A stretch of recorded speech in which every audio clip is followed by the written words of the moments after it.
and welcome to Season 7, Episode 21 of the Ubuntu Podcast. It's Wednesday, the 20th of August, and we're going to discuss what's been happening in the news and in the Ubuntu community. If you're listening live, you can send us messages using the chat thing on the website, and use the hash Ubuntu, no, that's wrong, hash UUPC IRC channel. I'm Alan, and joining me this week, you have. There you go. Hey. Seamless. You can chat to us using the hash UPC IRC channel. I'm Alan. Joining me this week is a tiny bit stressed Laura, but let's talk to Mark first. Hello, Mark. How are you? I'm very well, thanks. How are you doing? Yeah, tickety-boo. Jolly good. I made it, just about. Yes. There was a mild panic there where I get a text saying, oh, I'm stuck in traffic. Yes. I don't know if you were going, oh, when you were texting, but it felt You like it. to imagine it? Yeah, I do. Yeah. Good. And Laura. Hello. How are you? I'm good, thank you. Thank you for making that cake. That was yummy. Oh, Yes. Yeah. We've got Is there more more of of that to that? come. Oh, good. You're missing out, listeners. Tea and cake. No Tony this week, No. but he'll be back soon. And I suppose we better just get on with it, really. Yeah, we'll give it a go. See what happens.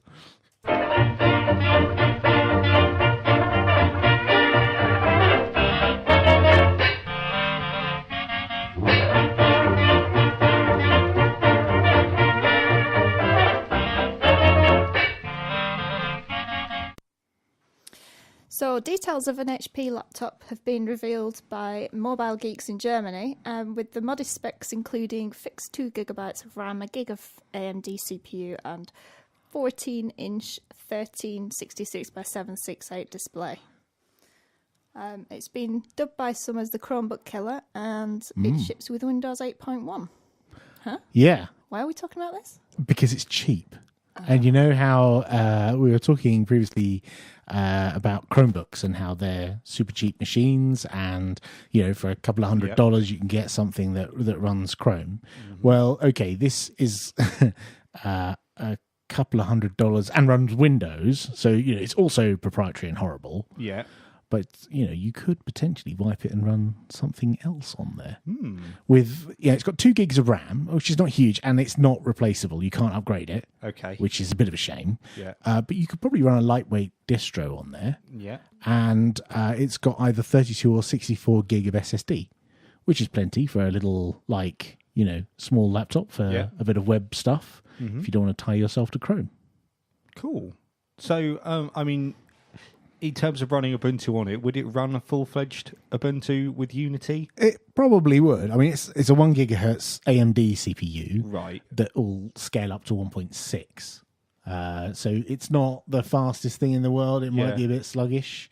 So yeah, you're probably not going to be running, you know, super powerful games. But for something which you perhaps, you know, might want to take as a when conference going to onto a conference or something like that, something lightweight to just throw in a bag and not worry too much about because it's not that expensive. While you've got your, you know, powerhouse machine at home. Yeah, or if you're traveling and you don't want to worry about taking your super expensive machine with all your company secrets on, you could take it blank and then install it when you arrive. Download a USB. Look, just like take a USB stick with you know, your favorite Linux distro. Take this cheap laptop with you, blank. Yeah. And then if you get stopped at the customs, I know some people are a bit worried about these kinds of things. Get stopped at the gate, you can you know, turn it on and show it's got no operating system found. And then you know, when you arrive, install, do your stuff, and then when you finish, wipe it and bring it home again. I know, Paranoid computing with Alan Pope. Yeah, but isn't that likely to get you arrested for carrying a laptop that's not really a laptop? Wait, what? You could get arrested for having a laptop that's blank. Well, it doesn't show that it's boots. It boots. It boots. Yeah. You know, the BIOS. You can boot to the BIOS. Go, look, it works. I'm not sure how thorough their tests are at the gate, to be fair. But yeah, Let's try it and find out. Yes, if any of our listeners would like to try that, and let us know how you get on from Guantanamo Bay. Mark. OpenStreetMap is 10. They are celebrating their 10th birthday this month. They've got over 1 million registered members contributing. 1 million? 1.7 million registered users contributing to the worldwide open source map. And sorry, with... Oh, I should read this all in one go, shouldn't I? That's what it's there for. 1.7 million registered members, and 3,000 of them are editing the map daily. Which is pretty impressive. It is pretty impressive. I remember seeing at the last Lug Radio Live a talk about OpenStreetMap where they had a animation of the globe with like all of the updates to the data being shown up, and you had like some countries, it was just like very slowly and organically growing, and then you'd get like a country where the government had opened up the data and there's just this whole thing lights up. It's really cool. Yeah, we interviewed a couple of the guys from OpenStreetMap actually at that Lug Radio. I remember sitting in a little room with lots of noise in the background, as is our usual way for doing interviews. Out of toilets. And I remember them saying that they were on course to map the whole of the UK by the end of the year. Whatever year that was, 7 years ago, whenever that was. Yeah, it must have been 7 years ago before we started. Or first year we it's started. before our camp started. It's not that long. Yeah. But there's a couple of nice videos celebrating this 10 years. One of them has got a similar kind of animation, and it starts off in the UK and shows the little lines highlighting where bits are done, and like you say, it zooms out, and then whole countries just blam appear, and it rotates around, and you can see little islands appearing in the sea, and so it's really quite impressive work. I think I first heard of OpenStreetMap at Lug Radio Live, one of the previous ones. Because they had a bunch of the guys there with GPS trackers, and you could join the mapping walk around Wolverhampton. They wanted to improve Wolverhampton. So Wolverhampton's like one of the most mapped cities in the UK, I think. Brilliant, awesome. In European legislation news, Google have removed 12 BBC News links from their index in the ongoing Right to be Forgotten saga. Thankfully, Auntie Beeb has linked them all on a new article which hasn't been removed. Oh, the Streisand effect. Yay, BBC. Yes, it's brilliant, isn't it? Yes, the articles cover a range of topics, and we've mentioned a couple of them before, but now... Right. So is it generally like stuff which is pertaining to specific people? Yeah, about transgressions people have had in high office, for example. And but like one of them was, I think it said a defendant where his own solicitor had called him an idiot. And it's just, I can kind of see why people might not want to be remembered, but if they were legitimate trials, especially if they're it's a matter of public record. Exactly. Yeah.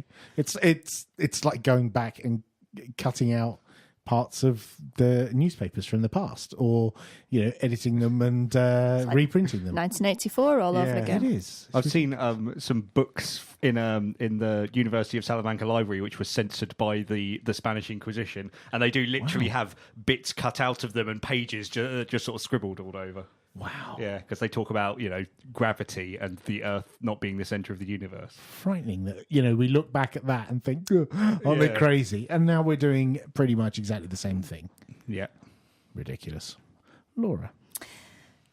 So Munich had to a big song and dance. They switched to Linux as their desktop operating system. Big project that was. City Council or something. Yes.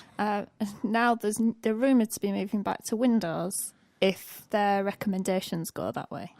Yeah, it's funny. This story has been around all the Linux press, but it seems that it's just one guy in Munich, the deputy mayor, who's saying we should switch back to Windows, and he's a self-proclaimed Windows fanboy. Yeah. And he likes having Outlook. Oh, bless. I'm sure they could throw a VM up for him. How can somebody like having Outlook?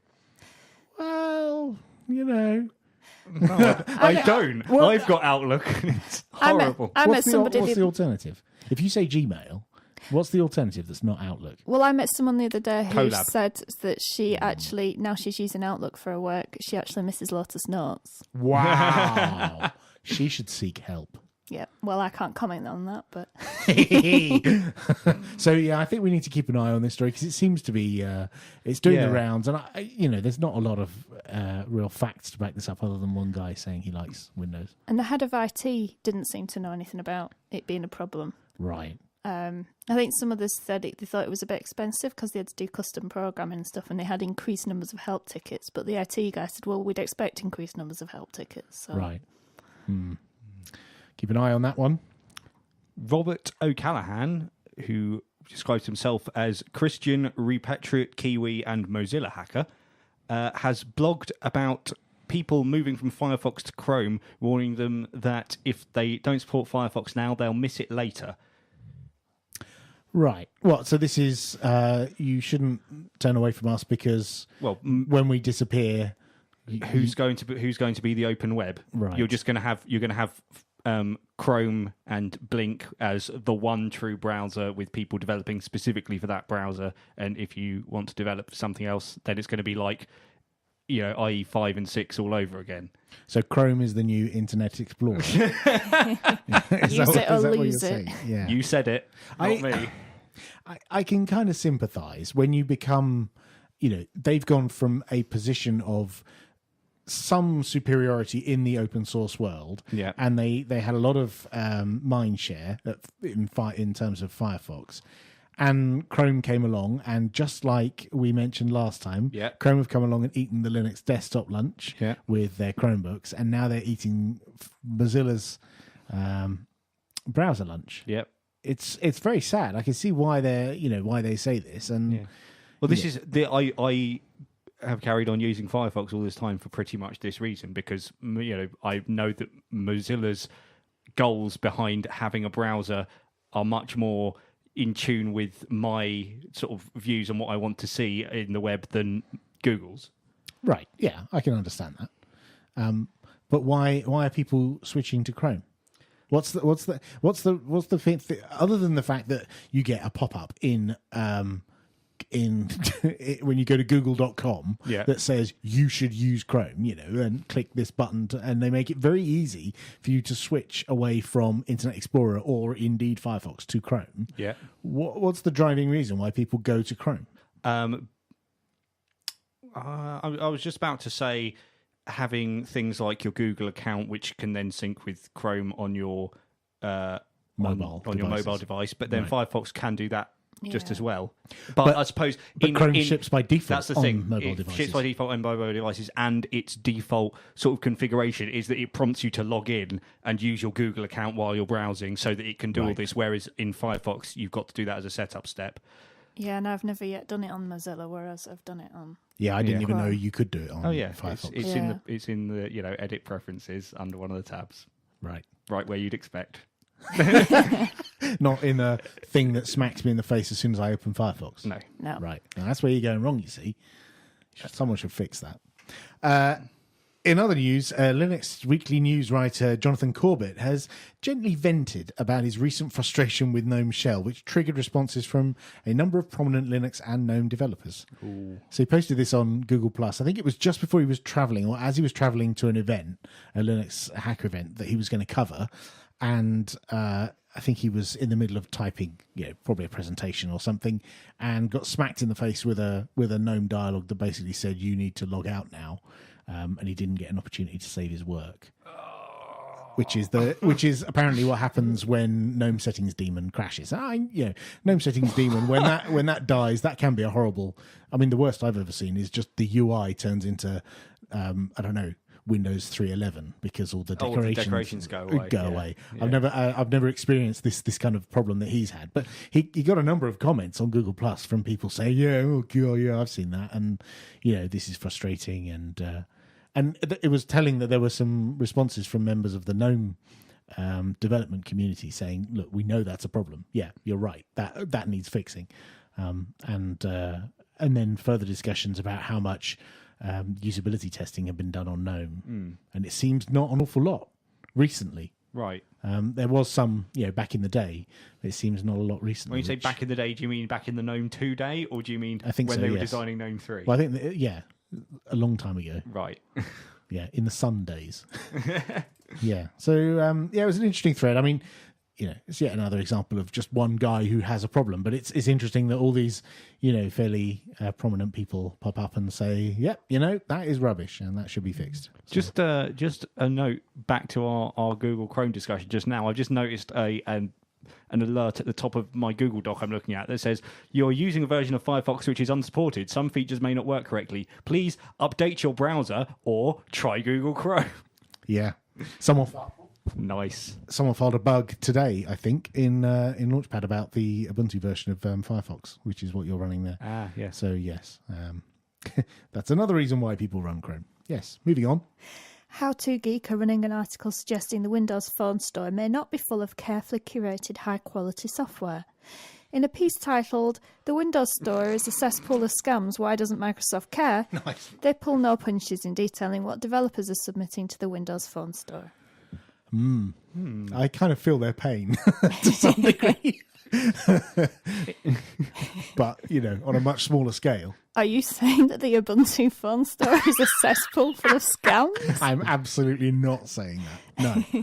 I wonder if there's actually some targeting of Windows users for these scams in particular, or if it's just that Microsoft are a bit less strict than Well, they other curate people. them. They're curated by humans. Oh. And as I understand it, but they seem to have very low standards because they're in the article they show like 20 different copies of VLC, some of which aren't even VLC. They're just you buy it and it's a link to tell you how to download VLC. In like those eBay scams, which are tell you how to get an Xbox, which is like not an Xbox, it's telling you how to, Go but to the worded shop in and a buy way an that Xbox, that fools naive people. I know someone who once got a hard disk from eBay. Literally got a physical hard piece of, I don't know, stone or something in a circular shape in an envelope. Wow. So there are people out there like that. So, yes, it's an interesting article, and I'm hoping we don't fall into that same trap. And finally, in the news this week, Steve Ballmer has stepped down from the Microsoft board. Jolly good.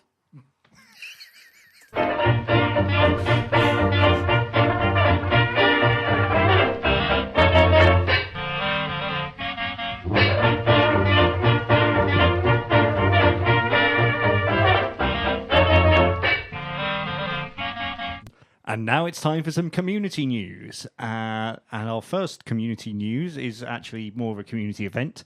The Ubuntu Global Jam is happening on Friday, the 12th of September, 2014. Maybe we should have a chat with someone about that next week. I'd finish reading that first. Oh. Oh, sorry, it's more than one day. Yes. Sorry, I'm not very good at this today. Friday the 12th of September 2014 to Sunday the 14th of September 2014. That's right. It's a 3-day event. Cool. And it starts at 5 on the Friday and ends at 5 p.m. UTC on the Friday and ends Have you at been drinking? I hope not. 22 UTC on the Sunday. So does it go straight through, no breaks in between? Well, you know what? You're right. We should talk to someone about this and find out those details. So we'll do that in the next episode. In another news, once again, the lovely people at Prentice Hall are giving away copies of the official Ubuntu book, which is penned by community members Matthew Helmke, Liz Joseph, Jose Antonio Ray, Philip Bellew, and Benjamin Mako Hill. I think it's the 8th edition of this book. It's a great book. Big purpley coloured book, easy to spot in bookstores. But the publishers are giving away copies to official loco teams. George Castro's written a blog post about it. Tells you if you're a representative of an Ubuntu loco team how to go about ordering these official books. It's nice. It's a good book. Cool. Do you think they'll send us some we could give away? That's an excellent question. We should do that. We should ask them if they'll send us some books, and then we'll have a competition and then not post them. Yes. We'll put you in charge of that then. No, I was thinking maybe actually what we do is get them to post them direct. Maybe that might be easier. Yeah, well, let's have a word with quite them. heavy, aren't they? Yeah, let's have a chat to them about that. That's a good idea. So the dates for the next Ubuntu Online Summit, UDS as was, but not in person anymore, have been announced as the 12th to the 14th of November, which is Wednesday to Friday. No. Yes. Yes, from Wednesday to Friday, there'll be planning, discussion and feedback in tracks called App Development, Cloud Ops, Community, Ubuntu Development and Users. There's plenty of time to start adding sessions to the schedule, but don't leave it too late. Yes, it fills up quite quickly. At the last minute, it looks really empty, like now, and for a while beforehand because nobody's focused on it. And then at the last minute, suddenly the schedule fills up, and we have to create extra rooms and make, I mean, I say rooms, but it's a virtual, done over Hangouts and IRC and all that kind of stuff. So creating an extra room is not actually a huge amount of work. It's a, it's a line in a database somewhere, I'm sure. But it's kind of the merging of UDS and Ubuntu Open Week, I think, kind of put together, and you get Ubuntu Online Summit and. Loads of discussions happen, lots of planning. I think there's going to be a lot of talk in this one, specifically about the desktop, because we've been focused on the phone over the last few months. There'll be a lot of talk about the desktop and what happens with Unity 8 on the desktop and the roadmap towards LTS in 1604. And so if you have any input to any of those kind of subjects, be worth scheduling sessions if you have any, or joining in, because it's all done by Hangouts, and you can jump on a Hangout and join in. It's really cool. Excellent. Do we have any events? We have an event, of course. OggCamp. There is only one event. There is only one event worth talking about. It's OggCamp, a free culture unconference on the 4th and 5th of October at the Oxford Hotel in Oxford. Hey, I booked my room. Oh, excellent. Yes. Where are you staying? The travel thing. Travel Tavern. Linton Travel Linton Tavern. Travel Tavern. Just off the roundabout. Yes. Excellent. So you can find out more and get your tickets at oggcamp.org. Just to mention our kind sponsors, Ubuntu, supported by Canonical, Yay. Linux Voice, Yay. and the OggCamp community, which is now a gold sponsor. Wow. Yes. And so how has it become a gold sponsor? Right, so how does that work? It basically means that the cumulative amount of donations for tickets have now passed the magic threshold. Oh, right. So they're free tickets, but if you want to, you can pay what you want. Yes, you can pay what and you want. people have optionally chosen to pay Yes. enough to get them the community gold sponsorship. Yeah, and it's over the past few weeks, there's been a real surge in donations. Lots of people and quite big donations in some cases. So it's really amazing to see people giving it so much support, because we really great. I mean, this year we are on a much tighter budget than we were last year, so it really makes a difference this year. Wow. So speaking of budget, are we all still on the hunt for any sponsors? Yes, we could still do with a couple more sponsors, and we do have someone on the case doing a sponsorship drive for us from the community, and that's Hannah from Team Merch, you may remember from previous years. But if there is anyone listening who would like to sponsor OggCamp and peddle your wares to 300 enthusiastic geeks and get plugs on this show, then and Linux Outlaws, then do get in touch. The details are on the website. Awesome. The Ubuntu podcast needs you. Yes, you. If you hear something that entertains, engages, or enrages you, tweet at UUPC or email podcast@ubuntu-uk.org. You can also talk to us on the telephone, Skype, Facebook, and Google+. Find links to all these places on our website, podcast.ubuntu-uk.org. Please do get in touch. I mean it. Just one message, just to know there's someone out there who cares. I do love the way he says telephone. That's it for episode 21. We'll be back next week when we'll be talking to Daniel Holbach from the Ubuntu community team about the Ubuntu Global Jam. We organised that quickly, didn't we? If you're listening live, then just stay tuned and you'll hear the next show. Otherwise, see you next time. Yep. Bye. Bye. Bye-bye.